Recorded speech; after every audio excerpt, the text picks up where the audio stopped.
ladies and gentlemen. It's a chess show on Pod TV. My name is Sasha Star, and today guests are Professor Ken Regan. Welcome to the show, Ken.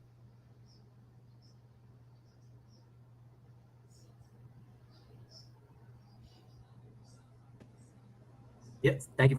Okay, Thank you very much for having me on again. There was a little blip. excellent. Thank you. It's my always pleasure to have you, as well as Jim Eat from Eat Foundation. Welcome to the show, Jim. Hi, Sasha. Thanks for having me on. Yeah, great. So now we have very interesting tournaments for example, I don't even have time to follow all that. However, my wife is is really big on this, and she's watching all these broadcasts like there's no tomorrow, including this one, which is now happening. It's a Grand Chess Tour Rapid and Bliss tournament in Croatia in Zagreb. I'm amazed at the quality of the broadcast. This is supposedly is the high standard of human play because we have Carlson, we have Nepa, we have Caruana, we have just a great depth of the top talents. Probably in with absence of world champion Dean Lejeune, which unfortunately was expected. But otherwise, it's a top-rated tournament and a very interesting format as always. They have one round of rapid play where all play all 9 rounds, 10 people, 9 rounds, and they have then 2 days, so it's 3 rounds each day, 3 days, and then there will be two more rounds of blitz play. And in tournament play, it's 2 points a win, 1 point draw, 0 point for loss, and it's a normal system in Blitz, so 1 point, half point, and zero. Because but there are 2 rounds, whereas in Rapid only 1 round. So let me ask you: are you following this tournament, Ken? Yes, I am, and I just saw one of the most optically beautiful chess moves played. Wow. In Carlsen against Duda. Carlsen Duda, yeah. Yes. That's going on now. Look. Yes, let's put it on now. If so, Yeah. that's fine. Let me present my screen, and okay, let's see. Entire screen. There was screen one and share, and here we are. Carlsen Duda. So this is from the 8th round, or is it round 7? Wait, it's round 8. Yeah, just played. And both Carlsen and Firouzja won their games as white this round. But let's take a look because I think I have not had minute yet to put this into ChessBase to see how the official opening went. But this is a matter of preparation and how one inadvisable move around move 15 by Black can really cost the game and lead to a very sudden, shocking ending. So, okay, so I'm sure this is theory. Yep. Going out a long ways, and looks like Black is fine here with the tempo on the queen, and then castles. Black will actually be ahead on development, but Black's b pawn was hanging, so Black takes a move to stop there to get that, and now Black can't castle. So White is keeping just a one tempo initiative here. Now it's a question of how Black meets it. Well, Black plays the bishop back, and once again, White has a one tempo initiative. This has to be navigated carefully. And in fact, Black's best move is to castle right now, according to the computer. Yeah, you would think that's the natural move. That's a natural move, but instead, Black played a non-threat. And as you can see from the evaluation, Right. There's a tactical flaw. I don't know whether the move we're going to see in 3 moves from now is the thing that was overlooked. But of course, the bishop is not threatened on that. Right. On that square. So it's maybe Black thought Black could castle with tempo, but it's White's move. And White has this now piling on. Right. And okay, so Black captures that and captures this. And now you have to think tactically. Yeah, you never castled. You forgot. Yeah, you're not. castle, and you're being threatened. So black may have thought that this move was going to hold the balance, but I should hide the screen here. No, it seems to me that Black thought that he's playing Kramnik's chess, where there is no castle. Oh yeah, that's right. Yeah, it could be. That's why he hasn't castled at all. Yeah, so if you're thinking tactically, you might reason the position. Okay, well, white can, if white plays rook f1, I've beaten off a fair bit of the attack. Actually, I could play, I don't know, g5 even might be possible. But if white goes rook c8 check, black plays king d7, and now the rook on h8 is stopping white from following up with rook d8 check. So white can capture the rook on h8, but then I have queen e1 check takes f2. Right. And it's got to be at least a perpetual. It might be more. In fact, I think it is more. It's made on f5. Mm-hmm. So queen to king h2, queen f1 check, king g4, queen f5 mate. So what's white's move in this position? Simultaneously guarding the rook and making more threats. And white's move is the spectacular bishop g5, putting the piece on what looks like a forbidden square. Okay. That is interesting. Yeah. That is so unexpected. Right. You can't take with the pawn because the rook is hanging. Yeah. If you take with the queen, then white will trade queens and have rook c8 check, winning black's rook. Unfortunately, if this were chess 960, I wonder, there's a joke where Wesley So thought that he would be able to do a chess 960 castling where his king was already on g8 to bring the rook into f8 to block a check. You unfortunately cannot castle out of check to block a check after white's rook c8.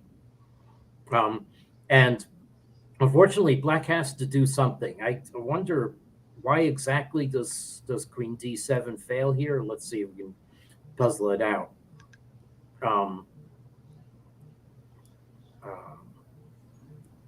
Not immediately obvious to me why queen d7 is bad. Maybe something simple. Queen takes e4. Yeah, take on g5, and then because queen e5 might be. Yeah. Well, no, then black can castle, and you lost a pawn. I don't know. Let's see what the computer says. Oh, bishop e3 is strong, and then after black retreats the knight, white plays bishop. Yeah. So this is thematic. Yeah. So this is the point. Yeah. That's right. In terms of you're keeping black from castling, black's still gotten by the throat. Okay. So the computer agrees black's best move is to capture the bishop with the knight, but now white wins an exchange. And even though black has is going to get a few pawns for this is really not any trouble converting at all. White's queen and rook work too well together. Black's queen and knight black's knight doesn't have any foothold squares. There's no real way to create threats. So this just requires a few careful moves by white.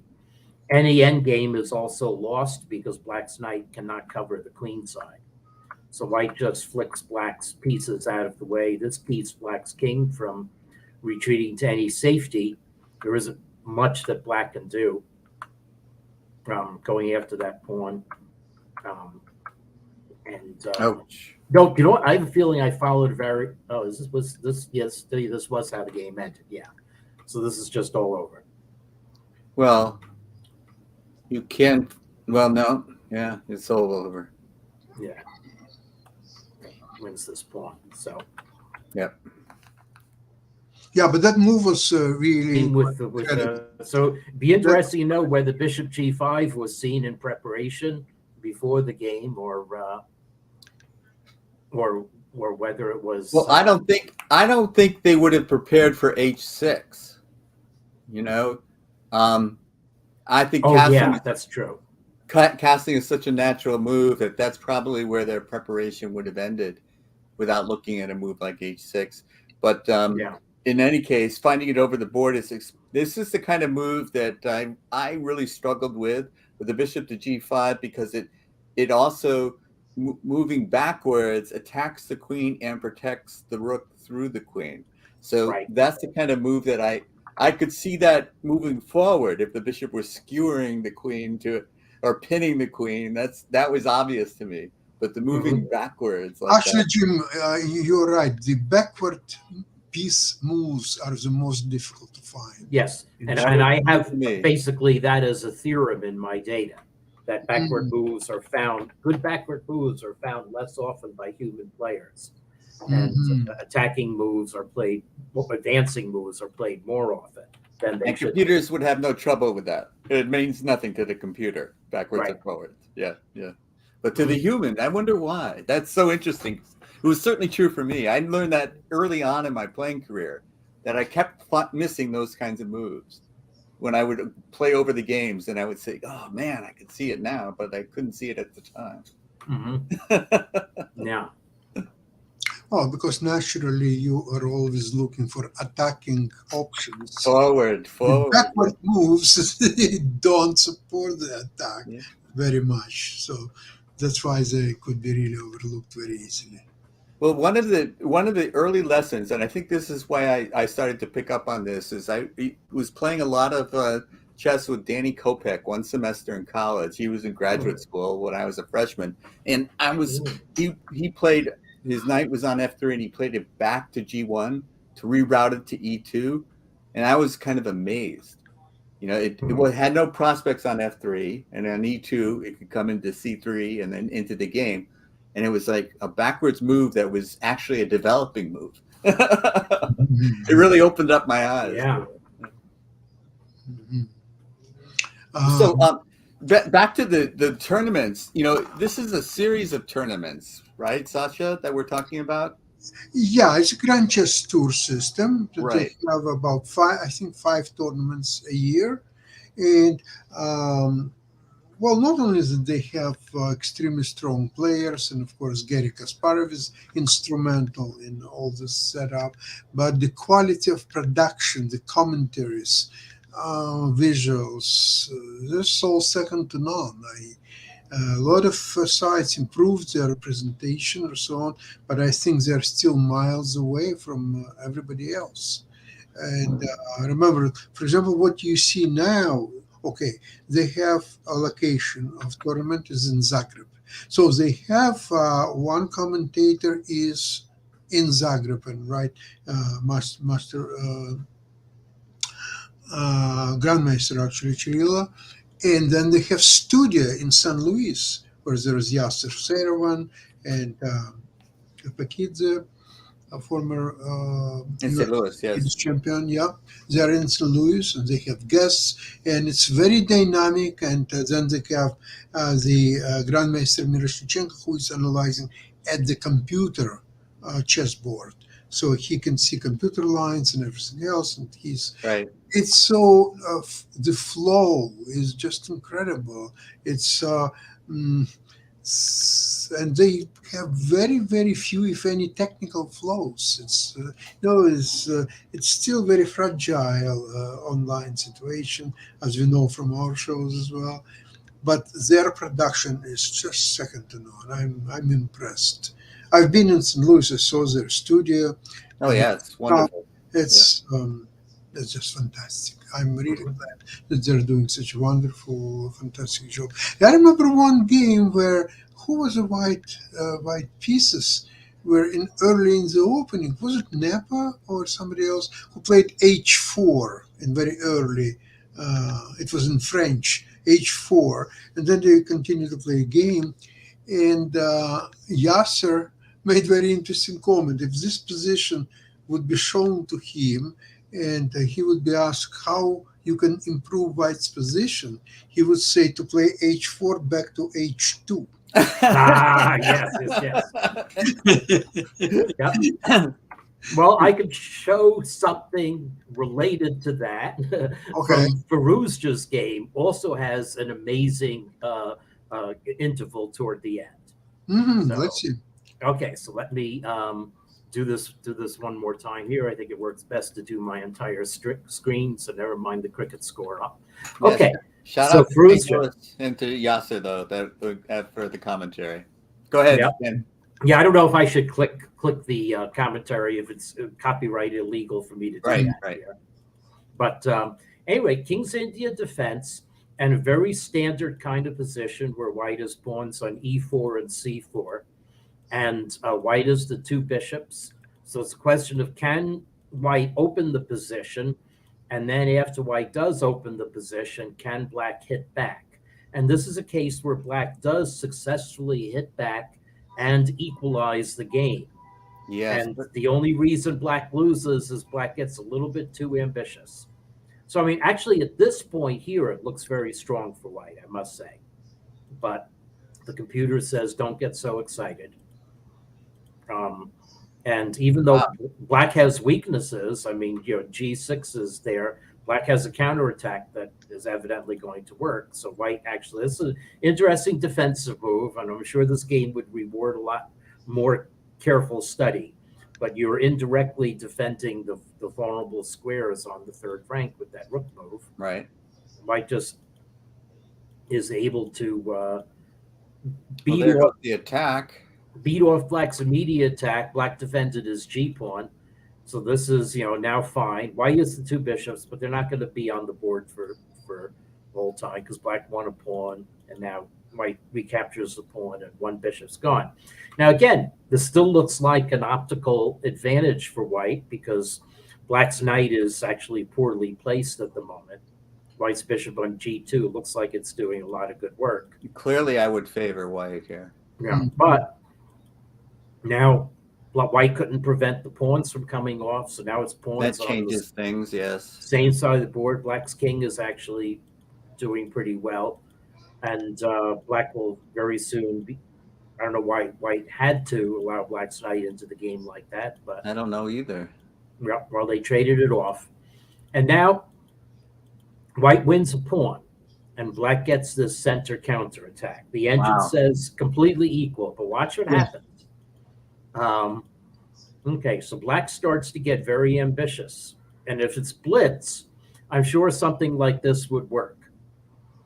And now, so first the question to ask for novice chess lessons, like this should be an example of chess for dummies, is why isn't b5 check giving mate? Well, why is b5 a bad move? Now, as you'll see, black would have been very well placed to take into account. Why is b5? So black plays this. This is very subtle. Okay. And now black plays b5. Oh. But watch. This is amazing. Now if you capture it en passant, this is a wonderful checkmate combination because king b2. Oh, and now threatening rook a3 mate and going king a5 doesn't change that. And if b5, then C5. black has c5. Oh my God! And white is completely immolated here. Wow. So I'm sure that Sarich, thinking, wow, he can't take me en passant in that position, thought, okay, now I'm going to give checkmate. Unfortunately, white has this move. Oh. No checkmate. Even if you could play rook to a3 check, it wouldn't help. So black now, so this gets down to a very technical position where pawns come off. So, is this equal? Well, no. If you calculate it and count it out, actually, yeah.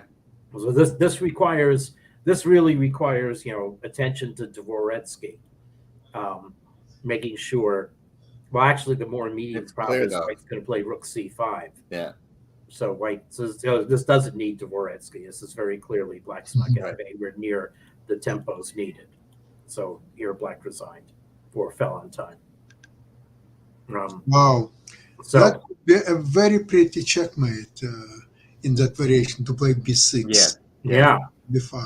A great trap. Would have worked in blitz for sure. Probably, yeah. I would have taken en passant without thinking, yes. But, no. Okay, so we are in. Sasha, I wanted to talk a little bit more about not only is it a great organization, but these, not only is it independently organized, but the first one I think was in Romania. Correct me if I'm wrong. The second one was Yes. Poland, and now Croatia. Yes. And the first one was won by Fabio. Yes. Next one was by Carlsen. Okay. And now Fabio and Nepo are leading. Yes. Yeah. So And I'm just curious as to, what does this say about Fabio's chances? Has he really become a world championship caliber player? And I think clearly, yes. mhm. Clearly, yes. In fact, maybe he's playing even more enterprising chess than he was playing back 5 years ago when he was playing Carlsen World Championship match. Exactly. This is what I think if they played now, it'd be a more interesting match. But, who knows? They wouldn't play under the classical time controls. They would play a mixture like this. Yeah. And is this more entertaining than the traditional time controls? And I think the answer is yes, but I haven't really decided yet. I haven't made up my mind. But this kinds of tournaments seem to be the future rather than the Well, if you want entertainment, we do have to talk about the ending of the Global Chess League on Saturday. Absolutely. Oh, okay. That was a fantastic ending of this tournament. That's a good Very point. interesting, very unexpected system when they're throwing. Basically, you have to take the card, and it's boards from 1 to 6. And let's see if number 4 comes. And board number 4 players, they are playing a speed game, which will decide. Unexpectedly, they have 4 draws in a row until the decisive game finally was played. And what a game! Remember this? If even he beat this his opponent 4 times in a row, with black and with white and every position, and the decisive, the most important game, all of a sudden he lost. That was just incredible ending. Yeah. Well, So this format is very, very interesting. I think it has a great future. Finally, at the close to the end of this tournament, I understood the strange names that they were giving to the teams, which I couldn't remember even one of them. I know. Why they wouldn't call here's a Nant team, here is a say a Nepa team or something like Magnus or something. Yeah, I think I understood the idea. Each team is owned by a person. I don't know all the details, what the kind of a contracts he signs, Right. how much he pays, and all this stuff. I don't know that. But what's important is that the next edition of this tournament, the owner of the team, if somebody is not available, he can hire somebody else to replace whoever is not available. So he has a responsibility to have his team in the best order. Again, is it something? What's your opinion? Similar to that? About organizing the teams. Yeah. I don't know. It maybe was. I don't know if it was explained well enough casually. I don't think so. Where whether these are really franchises in the sense of sports. Right. Or maybe not enough was done to differentiate it as these being 6 ad hoc teams. I think they were sponsors, like Sasha was saying, and sponsors is not necessarily the same as team owners. Exactly. Okay, that's exactly, Jim. You're absolutely correct. So there are team owners. It's like you're right, Ken. It's a franchise. I don't see it any other way as a franchise, similar to NBA or American football or to any other sports. So there are franchises. I think in a few years, if these tournaments will be regularly held, it will represent a great value from the business perspective, simply because you can sell advertising, you can bring sponsors, you can do a lot of things with this format. Yes, that's right. So it'd be interesting to see if there's continuity of who represents which team. The winning team had Levon Aronian, American now, formerly Armenian, first board, then 2 Chinese, Yu Yangyi and Wei Yi. And then Katerina Lagno represents Russia with the FIDE flag. I don't think she's moved. And then, astoundingly, Sarasata Kadamalsharia, formerly of Iran, and she shows with the Iranian flag here, although she's moved to Spain, but I guess is not yet a member of the Spanish Federation. And then the hero at the end, Jonas Bjerre from Denmark. That's a great story. And can we trade players between franchises? Yeah. Can we swap them and with a player to be named later? Can that go on? That's right. The losing team in the final had 3 Indians and an Indian identified name, the Upgrad Mumba Masters. So, but my question though, is this a FIDE initiative? I think so. Yes, it's let's see. I'm pretty sure. Yes, it is a FIDE initiative, joint with people in Dubai and people worldwide. So let's see. I guess if I can, I have to go to past news on FIDE to check that out. Yeah, I guess that's something I should know. Well, I never seen the FIDE's not even initiating this tournament, but even affiliation. Yeah, I guess I don't. I guess I don't see it on. At least during broadcasts, it was FIDE was never mentioned even once. Yeah, and I don't see it on the FIDE news page. And what about these tournaments that in Romania, Poland, and Croatia? Now that is on the FIDE news page, the Grand Chess Tour, Super United, Rapid and Blitz Croatia. Do they have a role in it? No. I'm not sure. I guess the one thing I can say is that I am officially monitoring Croatia. I was not officially monitoring the Global Chess League, although I sent reports because I know I've done a lot of things for the chief arbiter there. So, okay. So my question is that these people organizing these wonderful new events, that's not being initiated by the World Governing Organization. They're independent organizers. Absolutely. Putting this together. I think it has Anand's influence, though. That's so the FIDE vice president is involved. Maybe. I mean, certainly a major sponsorship from India. So, but I believe in tipping the hat to the organizers of this, and so I would like to know who to give credit to, and I don't think this is something that I would give credit to FIDE for doing. Yeah, you may be right. It was in Dubai, United Arab Emirates. So, but I think instrumental to this tournament was the how do you call it? Tech Mahindra. It's an Indian high-tech company. Yeah. And there was an interview with the president and supposedly owner of the company, Mahindra himself.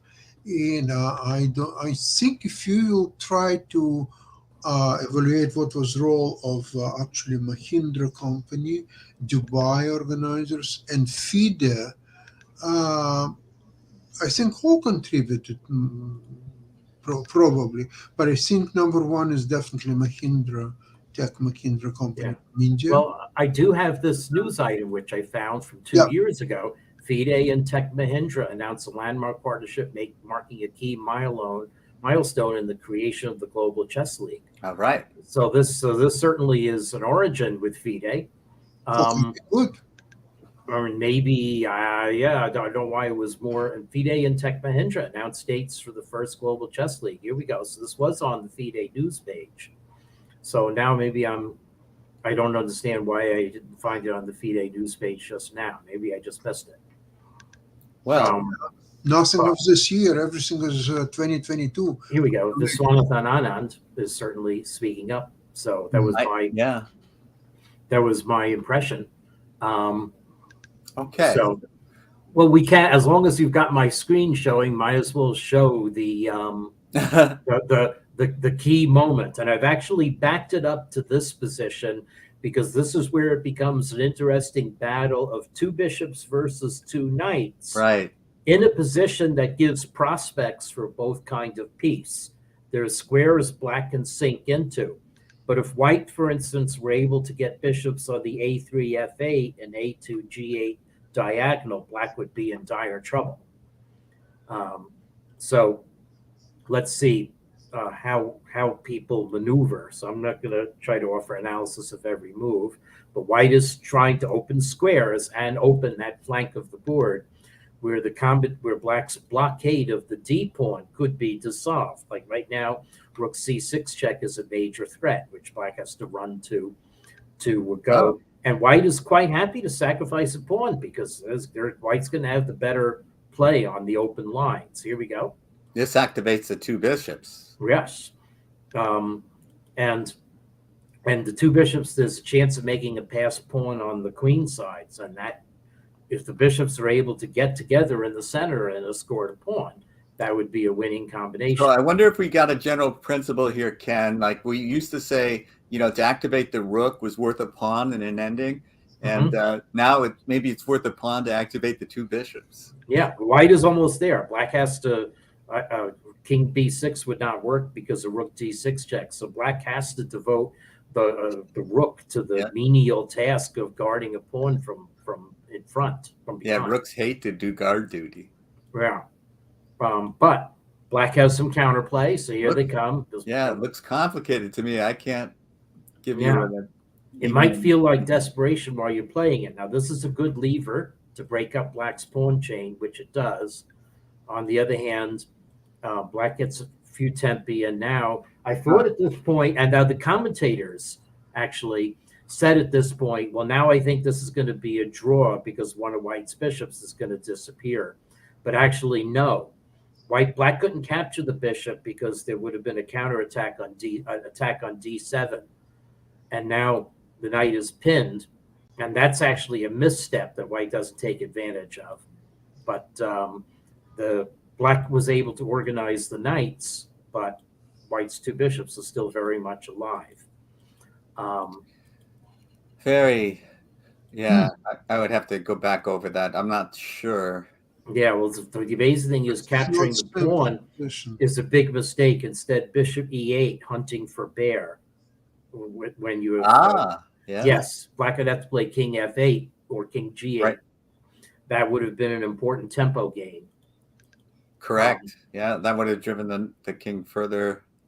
Yeah. Now the action. Now black has counterattack possibilities. Black's king is better placed, so this ought to be a draw. But white goes ahead and tries to win it, and this is another case of trying too hard to win in some sense. Oh no, really? So the king goes away. There we go. So is it going to be self-mate? Well, let's see. All right. So now white goes in there. Now what white has to do is capture, and you lose a piece, but you got 2 pawns for it, and the game, of course, is drawn. But I mean, they were down to just increments. White played there, and rook a2 mate, unfortunately. Oh, so that's how the entire crying yourself to sleep that night. $250,000 in prize money depended on that. So it was wildly entertaining. I mean, Tanya Sachdev was screeching as she was covering these moves happening in rapid fashion. That was very entertaining. Also, good commentary. I just found, to my taste, she and her counterpart, another Indian, I don't know, grandmaster or master or whatever, I think they were a little bit too loud, both of them. And they were screaming, "Oh my God, what's happening?" Just a little bit too much, but that's my opinion. Yeah, it's more than you usually hear at football or baseball. But that's something you can talk to people about and they can learn from. Because I think that there's a tendency to try to make it more exciting than it's necessary. Yes. The commentators don't have to make the action too exciting. But when we're watching soccer and the guy announces "Goal," Argentinian TV when you're watching the match, just screaming like crazy. Yeah, and the home run calls in baseball. Everybody's got their own thing, but. So chess is moving in a very interesting. I think so. I'm really, who's ever behind all of this, if FIDE deserves part of the credit, I want to give it to them. But a friend of mine, who's an Indian friend of mine, who's a very sober person, posted on Facebook that as far as script writing go, GCL beats IPL, which is the Indian Premier League cricket, T20, 3-hour cricket matches in terms of having exciting finishes. I mean, when you play 3-hour cricket, you're just going out to wham the ball, and you don't care if you lose wickets because there's only 20 overs. So it's exciting cricket. But he said this was a more unlikely script and more exciting. Yeah. Yeah. Okay. So thank you so much for today's show, and next week we will analyze the end of this Croatia tournament. Welcome. Including all blitz results and overall and any other ages. By the way, we didn't even mention that there is a world championship. The Women's World Championship. Ladies, nobody say even a word about it. I was going to mention at the beginning, Yeah, but there is such thing like this. I remember the times when Gaprindashvili, Chiburdinidze were playing their matches. It was much better publicized, I should say. Anyway, maybe the best times are coming for ladies as well. Yes. Yeah, well, the match, we'll have a lot more to say. There were 2 exploratory draws to begin, so we'll have a lot more to say next week. Okay, have a great week, and see you next week. Thanks again, Sasha. Okay. Bye-bye. Bye-bye.